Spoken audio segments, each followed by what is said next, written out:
আসসালামু আলাইকুম রহমতুল্লাহি ওয়াবারাকাতুহু। সম্মানিত দর্শক শ্রোতা ভাই ও বোন, তাফসিরে জালালাইনের নতুন আরেকটি ক্লাসে আমি আপনাদেরকে স্বাগত জানাচ্ছি। আজকে আমরা পবিত্র কোরআনের সূরা আল বাকারার 21 এবং 22তম আয়াতের তাফসির নিয়ে আলোচনা করব। প্রথমেই আমরা আয়াত দুটি তেলাওয়াত করে নিব। বিসমিল্লাহির রহমানির রহিম। يا أيها الناس اعبدوا ربكم الذي خلقكم والذين من قبلكم لعلكم تتقون الذي جعل لكم الأرض فراشا والسماء بناء وأنزل من السماء ماء فأخرج به من الثمرات رزقا لكم فلا تجعلوا لله أندادا وأنتم تعلمون صدق الله العظيم। সরল অনুবাদ। ইয়া আইয়ুহান নাস উবুদু রাব্বাকুমুল্লাযী খলাকাকুম। হে লোক সকল, তোমরা ইবাদত করো তোমাদের ওই রবের যিনি তোমাদেরকে সৃষ্টি করেছেন। আল্লাযীনা মিন ক্বাবলিকুম, এবং তিনি সৃষ্টি করেছেন তোমাদের পূর্ববর্তীগণকে।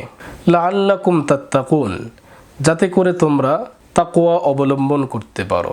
আল্লাযী জাআলা লাকুমুল আরদা ফিরাশান, যিনি তোমাদের জন্য জমিনকে বিছানা হিসেবে তৈরি করেছেন। ওয়াস-সামাআ বিনাআন, এবং আকাশকে ছাদ হিসাবে সৃষ্টি করেছেন। ওয়া আনজালা মিনাস সামাই মাআন, এবং আকাশ থেকে তিনি বৃষ্টি বর্ষণ করেছেন।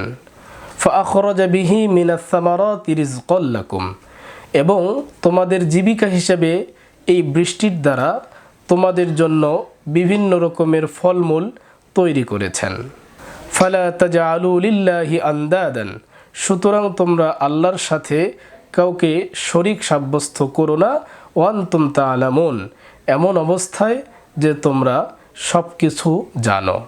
সম্মানিত দর্শক শ্রোতা ভাই ও বোন, এ পর্যায়ে আমরা তাফসিরে জালালাইনের ইবারত পাঠ করব এবং ব্যাখ্যা ও বিশ্লেষণের চেষ্টা করব।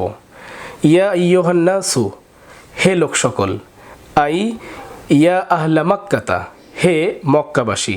উবুদু, তোমরা ইবাদত করো। আই ওয়াহিদু, তোমরা এক ও অদ্বিতীয় হিসেবে মেনে নাও। কাকে মেনে নাও? রব্বাকুমুল্লাযী খলাকাকুম, তোমাদের ওই প্রতিপালককে যিনি তোমাদেরকে সৃষ্টি করেছেন। আই আনশাআকুম ওয়া লাম তাকুনু শাইআন, তিনি তোমাদেরকে অস্তিত্ব দান করেছেন এমন অবস্থায় যে তোমরা কিছুই ছিলে না। ওয়া খলাকা, এবং তিনি সৃষ্টি করেছেন আল্লাযীনা মিন ক্বাবলিকুম, তাদেরকে যারা তোমাদের পূর্বে এই পৃথিবী থেকে গত হয়েছে। লাআল্লাকুম তাত্তাকুনা বিইবাদাতিহি ইকাবাহু, যাতে করে তোমরা ইবাদতের মাধ্যমে তার শাস্তি থেকে আত্মরক্ষা করতে পারো। ওয়া লাআল্লা ফিল আসলি লিত-তারাজ্জি, লাআল্লা এই শব্দটি মূলত আশাব্যঞ্জক অর্থে ব্যবহৃত হয়ে থাকে। ওফি কালামিহি তাআলা লিত-তাহকিকি, কিন্তু আল্লাহ তাআলার বাণী তথা পবিত্র কোরআনে এই শব্দটি নিশ্চয়তার অর্থে ব্যবহৃত হয়ে থাকে। আল্লাযী জাআলা, যিনি তৈরি করেছেন। আই খলাকা, সৃষ্টি করেছেন। লাকুমুল আরদা ফিরাশান, তোমাদের জন্য এই জমিনকে বিছানা হিসাবে। হালুন, ফিরাশুন শব্দটি হালুন হিসাবে এখানে ব্যবহৃত হয়েছে। বিসাতন ইফতারাশু, অর্থাৎ এমন বিছানা যেটা উপযুক্ত। লা গায়াতা ফিস সালাবাতি আবিল লিয়ুনাতি ফালা ইউমকানুল ইস্তিকরারু আলাইহা, সুতরাং এই জমিনকে আল্লাহ তাআলা এতটা শক্ত অথবা এতটাও নরম করেননি যে এখানে স্থিরভাবে অবস্থান করা বা বসবাস করা সম্ভব হবে না। অর্থাৎ আল্লাহ তাআলা পৃথিবীর এই জমিনকে এমনভাবে তৈরি করেছেন এখানে সকলের পক্ষে বসবাস করা সম্ভব। ওয়াস-সামাআ বিনাআন আই সাকফান, তিনি আকাশকে ছাদ হিসাবে তৈরি করেছেন। ওয়া আনজালা মিনাস সামাই মাআন, এবং তিনি আকাশ থেকে বৃষ্টি বর্ষণ করেছেন। ফাআখরাজা বিহি মিন আনওয়াইস সামারাতি রিজকাল লাকুম, অতঃপর তিনি এই বৃষ্টির দ্বারা তোমাদের জীবিকা হিসেবে বিভিন্ন রকমের ফলমূল বের করেছেন বা সৃষ্টি করেছেন। তাকুলুনাহু ওয়া তা'লিফুনা বিহি দাওয়াব্বাকুম, যা তোমরা ভক্ষণ করো এবং এ দ্বারা তোমরা তোমাদের চতুষ্পদ জন্তুদেরকে আহারের ব্যবস্থা করো। ফালা তাজআলু লিল্লাহি আন্দাদান, সুতরাং তোমরা আল্লাহর সাথে কোনো প্রকারের সমকক্ষ নির্ধারণ করো না। আই শুরাকা ফিল ইবাদাতি, আল্লাহর ইবাদতে তোমরা শরীক সাব্যস্ত করো না। ওয়ান্তুম তা'লামুন, এমন অবস্থায় যে তোমরা জানো, আন্নাহুল খালিকু, তিনি একমাত্র সৃষ্টিকারী, ওয়ালা ইয়াখলুকুনা, তারা যাদেরকে শরীক সাব্যস্ত করছে বা তোমরা যাদেরকে শরীক সাব্যস্ত করছো এদের পক্ষে সৃষ্টি করা কখনোই সম্ভব নয়।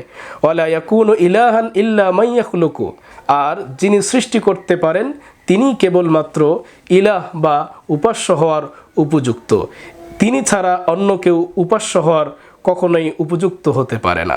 সম্মানিত ভাইয়েরা, এই ছিল পবিত্র কোরআনের সূরা আল বাকারার 21 এবং 22তম আয়াতের তাফসির। পরবর্তী ক্লাসে আমি আপনাদেরকে অগ্রিম স্বাগত জানিয়ে আজকে এখানেই বিদায় নিচ্ছি। আসসালামু আলাইকুম ওয়া রাহমাতুল্লাহি ওয়া বারাকাতুহু।